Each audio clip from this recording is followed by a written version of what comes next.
I think in a building there are several aspects that you have to take care in order to use in a logical and respectful way the materials and the resources that we are given.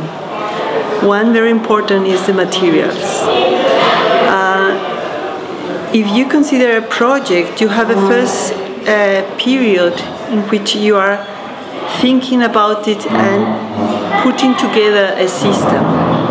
In this first step, the decision of the materials and the decision of the technique that you are going to use in your project is very, very important. It's going to impact the performance of the building during the whole life.